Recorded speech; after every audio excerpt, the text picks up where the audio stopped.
గడిచిన 10 సంవత్సరాలలో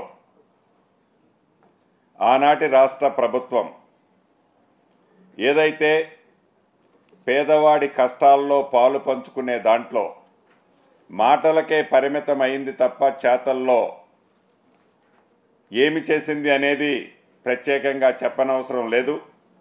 ఈ కేబినెట్లో గతంలో ఏదైతే ఎన్నికల్లో మేము చెప్పిన దాంట్లో భాగంగా తెల్ల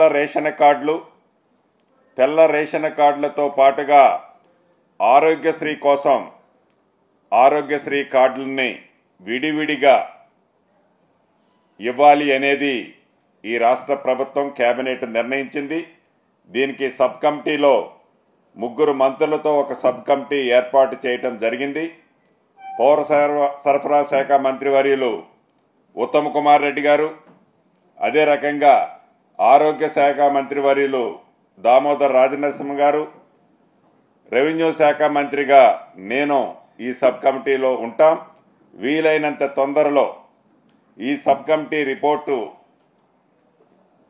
నివేదిక గవర్నమెంట్కి ఇచ్చి ఆ విధి విధానాలు ఫైనల్ చేసి తప్పకుండా అనుకున్న ప్రకారం ప్రతి పేదవాడికి, అర్హులైన ప్రతి పేదవాళ్ళకి ఈ రాష్ట్ర ప్రభుత్వం తెల్ల రేషన్ కార్డు, అదే రకంగా ఆరోగ్యశ్రీ కార్డును కూడా ఇవ్వాలని ఈరోజు గౌరవ ముఖ్యమంత్రి రేవంత్ రెడ్డి గారి సమక్షంలో జరిగిన కేబినెట్లో నిర్ణయం తీసుకోవటం జరిగింది.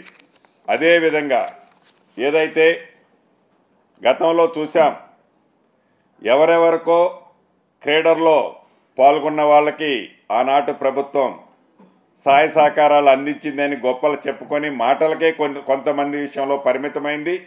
కానీ ఈనాడు ఇందిరమ్మ రాజ్యంలో క్రీడాకారులు ఏషా సింగ్ గారు, అదే రకంగా నిఖత్ జరీన్, మహమ్మద్ సిరాజ్కు హైదరాబాదులో ఒక్కొక్కరికి 600 చదరపు గజాల ఇంటి స్థలము కేటాయించేందుకు మంత్రివర్గం ఆమోదం తెలిపింది. నిఖత్ జరీన్కు, సిరాజ్కు గ్రూప్ 1 స్థాయి ఉద్యోగాలు ఇవ్వాలని నిర్ణయించడం జరిగింది కేబినెట్లో. అదే రకంగా విధి విధానాల్లో మరణించిన ఇంటెలిజెన్సీ డీజీ రాజీవ్ రతన్ గారి కుమారుడు హరిరతన్కు మున్సిపల్ కమిషనర్ ఉద్యోగం ఇవ్వాలని కేబినెట్ నిర్ణయించడం జరిగింది. అదేవిధంగా ఇటీవల విధి నిర్వహణలో చనిపోయిన అడిషనల్ డీజీ పి మురళీ కుమారుడికి డిప్యూటీ తహసీల్దార్ ఉద్యోగం ఇవ్వాలని కూడా కేబినెట్లో నిర్ణయం తీసుకోవడం జరిగింది.